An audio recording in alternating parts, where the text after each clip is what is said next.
semuanya, selamat datang di Ruang Capa. Jadi kali ini kita akan membahas mengenai menggambar still life. Apa sih menggambar still life itu? Jadi, menggambar still life atau still life adalah penggambaran benda-benda mati atau objek mati yang berupa botol, terus ada buah-buahan, Ada kelas juga di kehidupan sehari-hari kayak gitu. Nah, sekarang kita masuk ke dasar penting nih dalam menggambar still life. Itu ada dua, yaitu komposisi dan juga proporsi. Nah, sebelum kita lanjut ke segmen yang pertama, kita harus tahu dulu nih apa sih pengertian dari komposisi itu. Jadi, komposisi itu adalah cara menyusun objek dalam gambar supaya terlihat seimbang dan juga enak dilihatnya. Iya. Nah, kemudian kalau proporsi sendiri itu perbandingan antar objek agar terlihat realistis. Nah, contohnya ini, aku ada dua botol minum, yang satu stainless, yang satunya botol plastik. Nah, jika dibandingkan dua botol ini itu lebih besar botol plastik daripada botol stainless. Nah, ketika nanti setelah ditata seperti ini, lalu digambar, maka penggambarannya harus sesuai realitanya. Jadi kalau botol plastik lebih besar, penggambarannya harus lebih besar daripada botol stainless. Seperti itu. Oke, jadi sekarang kita akan membahas lebih jauh lagi tentang komposisi. Nah, sebelum itu kita akan menunjukkan gambar di sini. Nah, dari kedua gambar ini, coba deh kalian perhatikan mana sih gambar yang terlihat lebih enak dilihatnya. Oke, simpan dulu pilihan kalian dan sekarang kita akan bahas satu-satu mulai dari gambar 1 dan juga gambar 2 ya. Oke, sekarang kita akan membahas gambar 1 di sini ya. Nah, gambar 1 ini merupakan gambar yang komposisinya tidak bagus. Kenapa sih? Kenapa sih kok bisa komposisinya ini tidak bagus? Nah, yang pertama, objeknya itu cenderung berjauhan, kan bisa lihat sendiri di sini ya. Terus juga tidak ada variasi posisi. Variasi posisi itu kayak maksudnya entah itu botolnya kayak gini atau kayak gini, itu tidak ada. Terus juga terlihat datar dan juga kurang menarik. Bener banget. Jadi ketika kita lihat gambarnya itu kayak kita itu bingung mau fokus kemana. Mau fokus ke buahnya tapi di sampingnya ada gelasnya. Jadi kayak nggak ada point of interestnya. Iya, gitu. bener banget. Nah, kalau gambar ini itu berbeda banget jika dibandingkan dengan gambar kedua. Nah, di gambar kedua ini termasuk contoh komposisi yang benar. Kenapa? Karena ada variasi tinggi dan posisi objeknya ini itu menumpuk di tengah. Jadi kita fokus ke objeknya. Kemudian penataannya itu nggak kaku dan kelihatannya itu kayak seimbang gitu nggak sih? Ada yang besar, ada yang kecil, kayak gitu. Makanya gambar ini terlihat lebih hidup ya kalau kita lihat sendiri. Iya, jadi kayak enak banget dilihatnya. Nah, setelah kita mempelajari apa sih itu komposisi, sekarang kita mempelajari proporsi. Jadi seperti apa sih proporsi itu? Dan kita sudah menyediakan dua foto atau dua gambar yang akan kalian teliti, dan menurut kalian mana ukurannya yang lebih pas dan mana yang aneh proporsinya.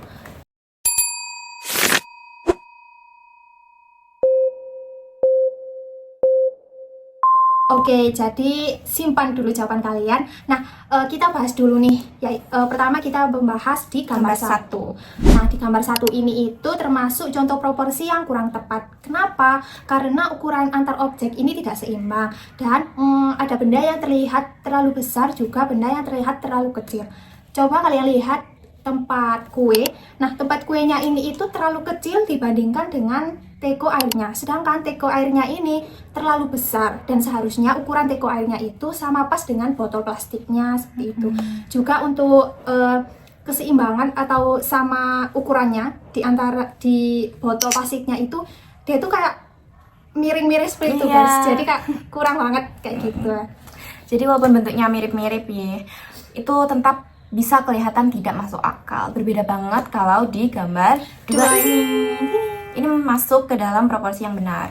Kenapa sih? Jadi yang pertama, perbandingan ukuran antara objek terlihat realistis. Tuh, seperti tekonya itu bisa terlihat sangat nyata ya teman-teman. Terus yang kedua, nggak ada yang terlalu mencolok atau aneh. Yang ketiga, mirip dengan apa yang kita lihat sehari-hari. Iya, bener banget. Makanya di gambar 1 tadi itu nggak kelihatan nyata, bahkan lebih nyata di gambar ini. Seperti itu. Oke, jadi sekarang kita akan tes kalian dengan pemahaman yang sudah kita jelaskan tadi ya Kak. Ya, bener banget. Jadi kita akan menunjukkan beberapa gambar dan kalian harus memilih mana yang pas, proporsinya pas, dan mana yang tidak, dan juga mana komposisinya yang pas dan juga yang tidak. Pertanyaan pertama, mana gambar dengan komposisi yang tepat? A. Gambar 1 atau B. Gambar 2? Oke, simpan dulu jawaban kalian. Kita lanjut ke pertanyaan kedua, yaitu mana gambar dengan proporsi yang benar? Gambar 1 atau gambar 2? Oke, jadi jawabannya benar adalah by the way ini, kalau kalian lagi menggambar still life, kalian pernah nggak sih ngerasain objeknya itu terlalu besar saat digambar, sedangkan objeknya ini harusnya kecil, jadi nggak sesuai kayak gitu. Kamu pernah nggak sih ngalamin kayak gitu? Aku pernah, dan semua orang pasti juga pernah. Itu wajar banget. Wajar banget, guys. Tapi ada teknik yang bisa kita gunakan. Apa itu, Kak? Nah, untuk tekniknya sendiri adalah teknik grid. Jadi, untuk teknik grid itu seperti apa ya, Kak? Jadi teknik grid itu kita menggambar sesuai kotak-kotak yang telah kita bagi gitu. Jadi kita nggak langsung gambar besar, tapi nyalin per kotak-kotaknya. Nah, ya benar banget.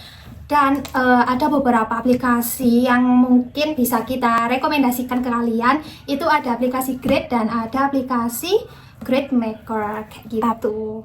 Oke, tapi ini no endorse ya teman-teman. Jadi menurut pengalaman kami sendiri, ini sangat membantu kami dalam membuat gambar still life. Jadi benar banget, karena dengan cara atau teknik grid itu tadi, ukurannya ini akan lebih terkontrol dan nggak gampang meleset, juga lebih bisa mendapatkan gambar itu yang proporsinya lebih pas. Ya ampun, ini tele-tele banget. Nggak apa-apa. Jadi kalau kalian merasa gambar kalian kurang atau terlihat aneh proporsinya, kalian bisa banget gunain aplikasi dan teknik yang sudah kita sarankan.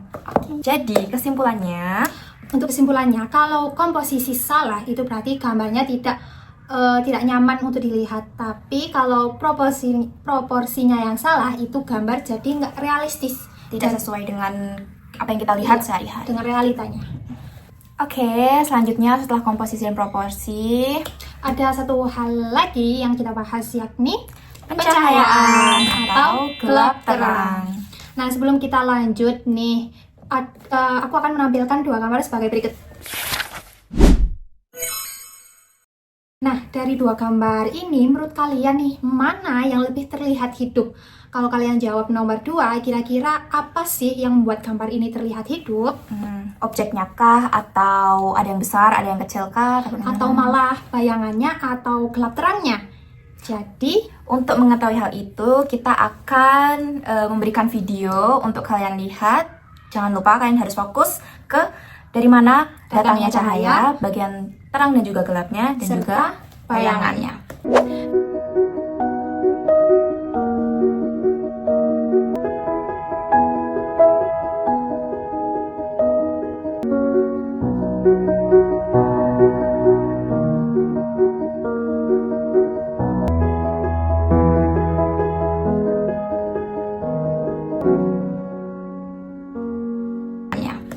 Nah, setelah kita melihat video tersebut, menurut kalian cahayanya itu datang dari mana sih? Dari sebelah kiri kah atau sebelah kanan? Hayo, menurutmu bagaimana, Rev? Kalau menurut aku sendiri, itu cahayanya ada di sebelah kiri atas. Karena bagian yang terkena cahaya pasti akan lebih terang, jadi bagian pir yang bagian sini itu terlihat lebih cerah ya. Jadi cahayanya ada di kiri atas.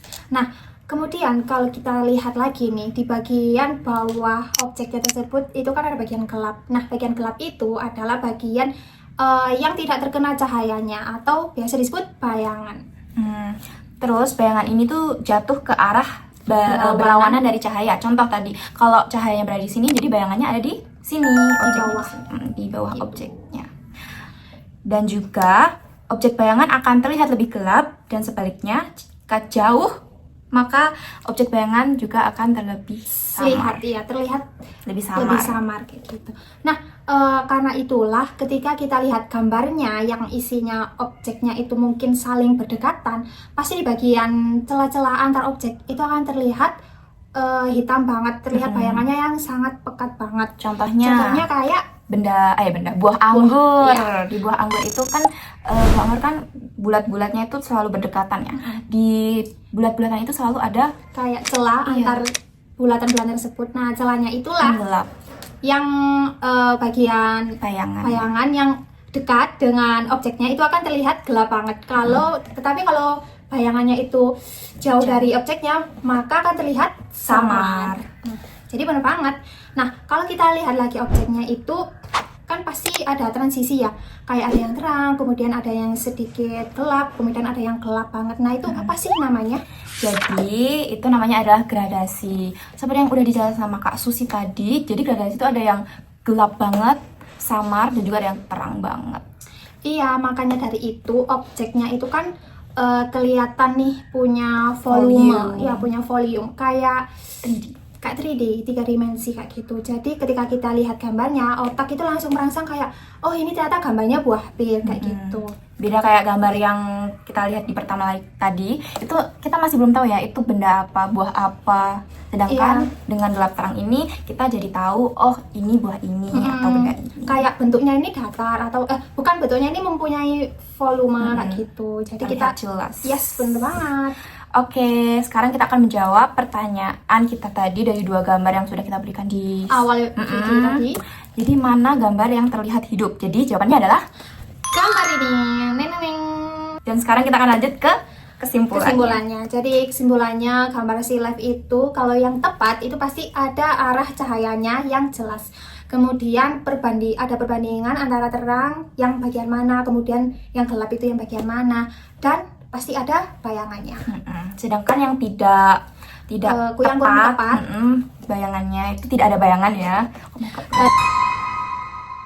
Datar banget, jadi fals banget. Kemudian semua bagiannya itu sama terang, jadi tidak ada yang gelap, tidak ada yang terlihat bervolume. Iya. Terus yang ketiga itu tidak ada sumber cahayanya, tidak terlihat. Kelihatan sumber cahayanya.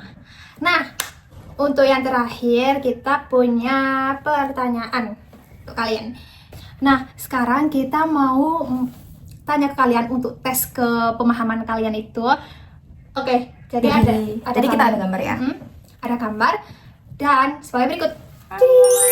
Jadi gambar berikut, jika cahaya ada pada bagian X, maka menurut kalian jatuhnya bayangan ada pada bagian mana? Bagian A, B, atau C? Nah, untuk jawabannya adalah bagian B. Baik teman-teman, sekarang kita sudah masuk di segmen ketiga, yaitu segmen yang terakhir. Finally. Jadi kalau kita tadi udah membahas tentang gelap terang, sekarang kita akan membahas sesuatu yang lebih membuat gambar terasa lebih hidup dan nyata, yaitu tekstur dan pencahayaan. Nah, sebelum aku lanjut nih, aku punya satu video yang nantinya aku beri ke kalian, tapi dalam bentuk Kode QR dan akan aku tampilkan. Tapi perlu kalian ingat, kalian harus fokus ke cara mengarsir permukaan bendanya. Oke? Untuk videonya aku tampilkan sebagai berikut. Nah, setelah kalian melihat video tadi, ternyata meskipun sama-sama diarsir, hasilnya sangat berbeda ya, Kak? Iya, berbeda banget. Terlebih lagi di video tersebut kan ada 4 kelas ya. Nah, di masing-masing kelas itu cara mengarsirnya pun beda dan hasilnya pun terlihat beda. Karena ada yang terlihat halus, ada juga yang hasil akhirnya itu terlihat kasar, kayak gitu. Nah, itu disebut apa sih, Kak, namanya? Nah, itu semua itu disebut tekstur. Jadi tekstur ada yang halus dan juga ada yang kasar. Nah, kalau permukaannya itu halus, biasa seperti kaca atau mungkin permukaan di keramik itu kan halus banget ya. Nah, itu biasanya arsirannya itu harus lebih halus, lebih rapi, dan gradasinya pun harus lembut banget kayak gitu. Sedangkan kalau permukaannya kasar seperti kayu dan kulit buah, maka arsirannya tuh lebih tegas, tidak terlalu rata, dan juga mengikuti pola dari benda atau objek tersebut. Iya. Jadi cara kita mengarsir itu menentukan benda yang kita gambar ini terasa seperti apa. Terasa permukaannya halus banget atau kasar, atau mungkin perpaduan di antara keduanya kayak gitu. Jika permukaannya kasar, maka arsirannya pun harus lebih kasar. Dan sebaliknya, kalau halus maka mengarsirnya pun harus menghasilkan tekstur yang halus gitu. Jadi kalau salah arsiran itu teksturnya bisa terlihat bohong banget. Contohnya ini kalau diarsir kasar pasti akan terlihat tidak nyata, teman-teman. Jadi harus halus. Harusnya halus karena ini tuh botol stainless yang permukaannya halus. Oke. Setelah melihat video tadi, kita punya lagi nih video selanjutnya. Jadi jangan bosen-bosen dulu ya. Untuk video ini itu perhatikan dulu ya cahaya dan suasana yang terbentuk di dalam video itu. Jadi berikut aku tampilkan videonya. Nah, di video tadi itu cahaya itu terlihat datang dari satu sisi saja. Nah, cahaya yang terlihat datang di satu sisi itu disebut side lighting. Nah, dengan cahaya side lighting atau cahaya dari samping itu bayangan akan terlihat lebih panjang dan kontrasnya itu juga lebih kuat. Dan hasilnya pun untuk gambarnya ini akan terlihat lebih dramatis banget. Jadi dalam menggambar still life itu bukan cuma bentuk saja atau proporsi yang harus diperhatikan, tapi juga ada tekstur dan mood atau suasana gambar yang ingin kamu tampilkan. Karena dua hal ini tuh bikin gambar kalian itu terasa lebih nyata dan terasa Punya rasa. gitu. Nah, tapi sebelum kita akhiri nih, kita bedain dulu antara gelap terang dan pencahayaan. Pasti kan kalian bertanya-tanya ya, kayak kok hampir sama ya pembahasannya. Jadi gelap terang itu berbeda sekali dengan pencahayaan ya teman-teman. Jadi gelap terang itu cara mengarsir supaya objek terlihat lebih memiliki volume. Sedangkan pencahayaan adalah dari mana cahaya itu datang dan bagaimana kita mengaturnya. Contohnya di sana, maka bayangannya dari sini. Iya, benar. Jadi pencahayaan itu yang mengatur gelap terang di gambar kita. Dan dari pencahayaan inilah kita bisa menciptakan suasana atau kayak mood dalam gambar. Ingin menciptakan suasana yang dramatis atau tidak, seperti itu.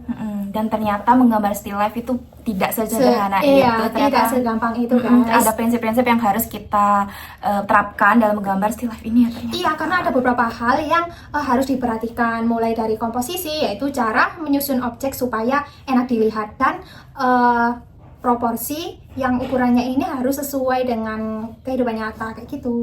Dan juga ada gelap terang dan bayangan tadi yang sudah kita jelaskan supaya gambar terlihat tidak datar, terlihat nyata. Dan yang terakhir tekstur dan pencahayaan biar gambar terasa lebih hidup dan juga punya suasana. Nah, jadi kalau gambar kalian terlihat kayak kurang, kalian perlu nih coba dicek lagi 4 hal tersebut ya teman-teman, yaitu komposisi, proporsi, pencahayaan dan gelap terang tekstur dan mood ya tadi. Ya. Nah, terus jangan lupa lebih sering untuk dilatih menggambarnya supaya hasilnya juga akan menjadi lebih bagus. Nah, baik, jadi sekian dari podcast kami. Terima kasih buat teman-teman yang sudah menonton dan mendengarkan podcast kami sampai akhir. Tapi sebelum itu kita ada penugasan untuk kalian di QR. Nah, jadi jika kalian masih ada yang dibingungkan, kalian bisa saja komen di kolom komentar di bawah komentar. sini. Kita akan berdiskusi bersama juga ya di sana. Dan sekian dari kita di Ruang Java. Dan sampai jumpa di pembelajaran berikutnya. Semangat berkarya. See you.